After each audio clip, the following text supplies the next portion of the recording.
I lived there for a year, and I realized that the street... Hello, everyone, and especially my 19 subscribers. Happy Friday the 13th in December. I love the juxtaposition of that. So about a year ago today, I had my first experience-ish with YouTube. When I was younger, I did have like a YouTube channel with one of my friends. I think we made like 4 videos, and that was about it. But a couple years ago, I found a channel called Snarled. Snarled has a couple different channels, one of them being Something Scary. And Something Scary, for the most part, I think it started out being like creepypastas and urban legends and stuff like that. And then people started writing in and submitting their own true stories. Right now, I think they're allowing more fictitious stories that people just think of, which, you know, totally cool. Some of them are pretty awesome. But about a year ago, I submitted my own true story of, you know, spooky dooky that happened to me. And being that it's Friday the 13th, I decided why not revisit it? And why not have you guys revisit it with me? Alright, so the Something Scary title for this is The Art of the Kill. Hey, I'm Sapphire. Want to hear something scary? Life imitates art. The following story is based on real events that happened to Patrick. The day that this video came out, I looked at it and I was like, oh, this looks like a cool video, and I played it, and the second that she said my name, I was like, oh, this is my story. I used to love drawing when I was younger. Art Yep. class was my favorite, Yep. but I gave it all up recently. And if you experienced what I have, you'd understand. I first discovered my gift in middle school. Yep. Every week we experimented with different styles, and they really encouraged us to challenge ourselves. One week the assignment was to create a drawing with accentuated shadows and shapes. I ended up drawing a desert along Route 66. Yep. I'd never driven down it, but that's what came to mind. I still have that. I still have all of these. The next week, we had to cut out a photo from a magazine and draw around it. I found a photo of a random blue car and placed it in my sketch of another long desert road with mountains in the distance. The following week, we got... I love that it was like mountains, but looking at that picture, I'm like, those look more like, I don't know, like hills or like sand dunes or something. to experiment with ink and quill pen. And no, I didn't draw another desert road. This time, I was compelled to draw a bird. I wasn't sure what kind it was, just a small generic bird. Yep. After I finished, I decided to add some more elements around the bird. I drew a window behind it, a table underneath it, and an oil lamp in front of it. My teacher was walking around the room and stopped at my desk. Interesting. Why is the bird inside the house? I don't know, that's what my body told me to draw. I had the freaking coolest art teacher when I was in middle school. I know everyone thinks that they do have the coolest art teacher because art teachers just in general are bomb, but she just was like so encouraging that when I would draw weird stuff like that, she was just like, oh, this is so cool. I love that it's so different. She just was so supportive with literally everything that I showed her. It was awesome. And that's how it felt whenever I made art. Like someone was giving me instructions and I was merely following them. I thought that's what inspiration was. I thought everybody felt that way. Until I got older. I ended up getting into my dream art school on a full ride scholarship. Okay, I'm going to pause it right there because Snarled does, or at least, you know, Something Scary, it does sort of embellish facts about the stories just to make them a little bit more viewable. What's funny, though, is that I didn't include in my story the fact that I was accepted to a performance conservatory, which, I mean, she's saying an exclusive art school, but yeah, when I heard that, I was like, did she do some kind of like research on me? Because I did get accepted into an arts college on a scholarship, and that was like not at all a part of the story. I was so ecstatic to continue honing my skills. My dad, however, was not. He thought art school would be a waste of time and that I should be pursuing something more practical. This is also a little bit of an embellishment. My family has always been super supportive. I won't say always super supportive. For the most part, they were supportive as long as I was realistic and also had like secondary aspirations and goals and stuff, as like most artists' parents are. I didn't blame him for his opinion. He's from a different time. But it was a bummer to not have his support. We fought a lot because of this. It got pretty bad, to the point where I moved out of the house without him knowing and into my boyfriend Adam's place. What's funny is that also was not part of the story that I sent her, but that did happen. I wouldn't admit it at the time, but that's probably why my work during that period was much darker. There was one painting I made in particular that made Miss Bella, one of my professors at the time, very concerned. She told me to hang back after class to talk with her. Hey, Patrick, I don't want to worry you. You're doing very well in class, but I wanted to talk to you about you. How are you doing? She asked, her kind eyes looking deep into mine. I'm fine. Why do you ask? I guess I'm just slightly concerned about some of the work you've been doing lately. I mean, don't misunderstand. It's all very beautiful, but also very sad.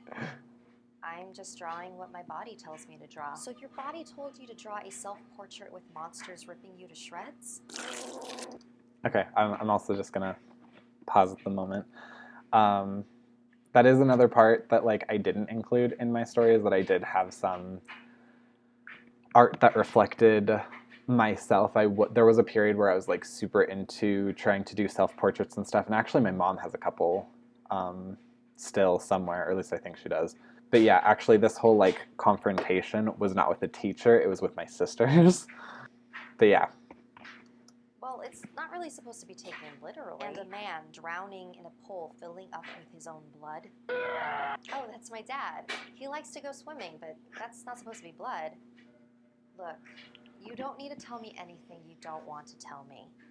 If you say everything is fine, then I believe you. I knew that my relationship with my dad hadn't been great lately, and maybe I was denying the responsibility of mending that relationship and placing it on this invisible entity that I claimed was controlling me. But I wasn't ready to make amends yet. I went back to my apartment and had this sudden desire to look at my old drawings. I think I wanted to remind myself of how art made me feel when I was younger. Even though I really don't do much artwork anymore, like sometimes I will just look at some of my old sketchbooks or just art that I have. I actually have some art of mine like hanging up,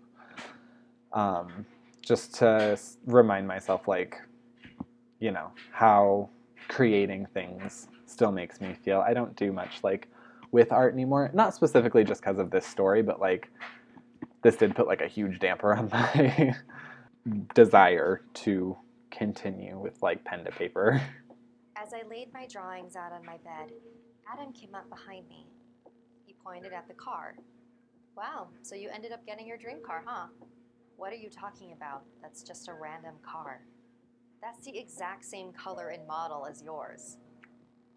I hadn't noticed that before. Adam then pointed at the drawing of the bird. Whoa, that's so weird. He pulled out his phone and showed me a photo he took of a bird inside of a house next to an oil lamp. Yeah, it wasn't actually my boyfriend at the time, because I actually just got out of a relationship when I needed a pick-me-up and decided to pull out my artwork. But yeah, I was with my roommate, and she was like, oh my god, that's your car. Like, when did you do that? I'm like, this was years ago, but oh my god, yeah. Or pretty close to my car. then I showed her the bird, and I was like, I'm really proud of this one. Like, I liked all the details that I put in. I did like cross hatching, and she actually went and she had like a print of a photo that she took of a bird inside a house. Hi, Drake. But yeah, she was like, oh my goodness, this is so cool. We need to hang these up together. And I was like, I think I'm good. It was nearly identical. My stomach began to hurt. If these drawings had somehow predicted the future, I looked over at the painting of my dad. No, that's not possible. This is all just a coincidence, I kept telling myself. There's no such thing as drawing the future. Then my phone rang. It was my mom. Pat, you need to come to the hospital right now. It's your father. I sped over there. It's a miracle I didn't get pulled over. Before this continues, I'm going to point out that it was not actually my father, it was my mother's boyfriend. He was like a stepdad to me. I felt very, very comfortable with him. I loved him very much. The entire drive, I just kept thinking, please don't let him be dead. Please don't let him be dead. I got to his room. My mom rushed over to me and held me. It doesn't make sense. It just doesn't make sense. Earlier that night, my dad was about to take a swim in the pool like he usually did, and that's when she found him, floating in the pool that was slowly filling up with his blood.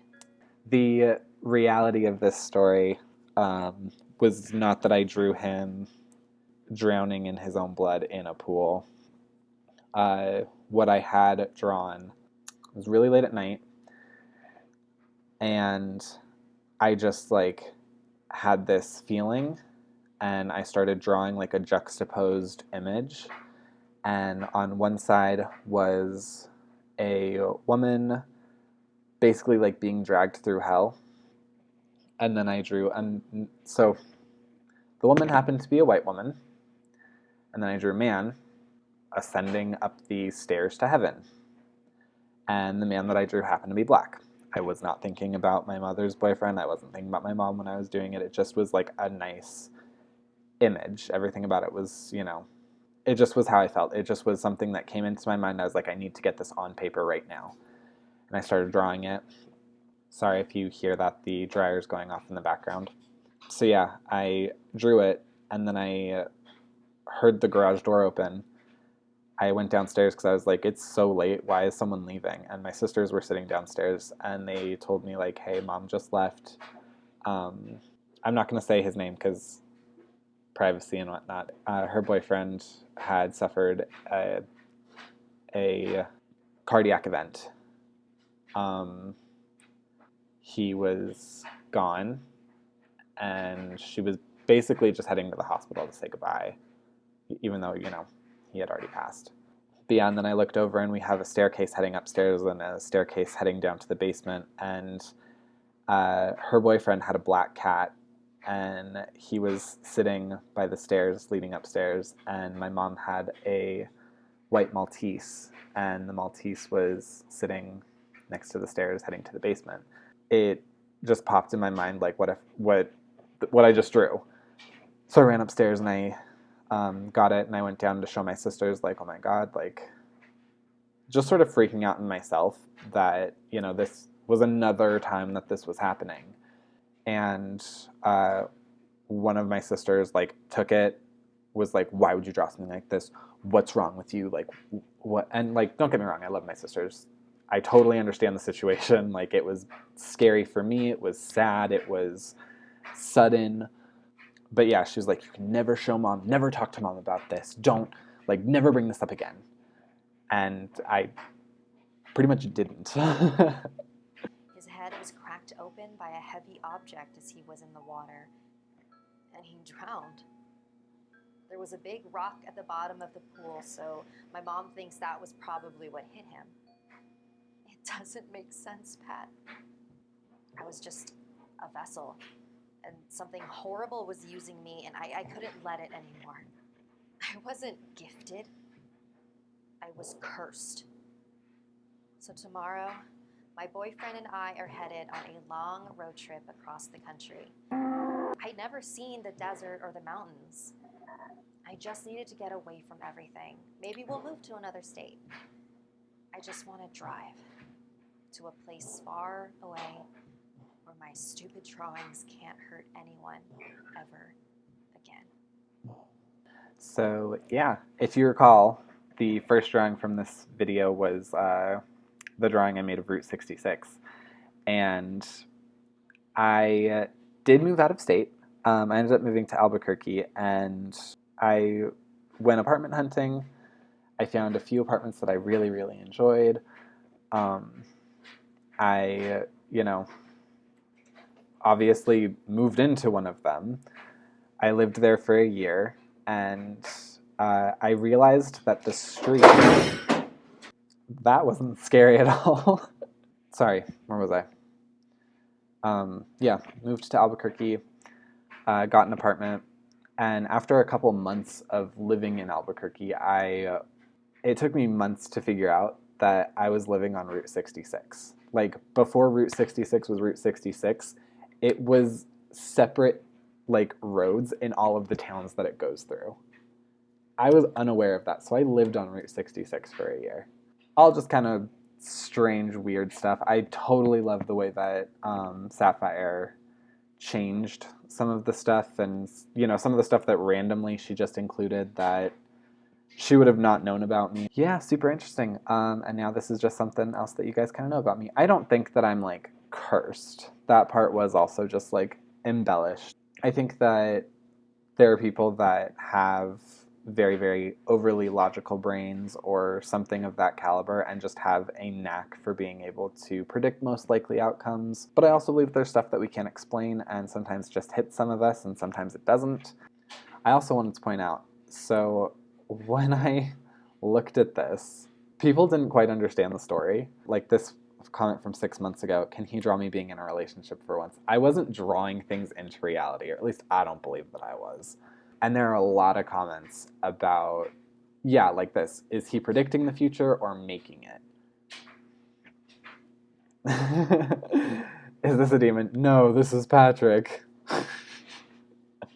That has 6,000 likes. There were a ton, at least when this video first came out, where everything that they focused on was the fact that I had a boyfriend. It was like, oh, I get it, he's gay. It's like, did you miss the rest of that story? Like, he, she, when referring to him, boys can have boyfriends too, not just girls, people like you. A lot of it was people either not getting the story, making Patrick SpongeBob jokes, or pointing out like that I was gay. It's just super funny. Like how there are more LGBTQ characters. Me too, Angela. Anyways, with that, if you liked my story, if you liked the video, go leave a like on something scary because they deserve credit for the wonderful artwork that Sapphire did and the great narration that she did. Leave a like on this video because, it happened to me. Comment if you've ever had anything like this happen before to you, or if you just believe in this stuff, or if you think I'm just full of crap. Subscribe if you're new to the channel, or if you're not new and just haven't subscribed yet, and I will see you guys next time. Bye!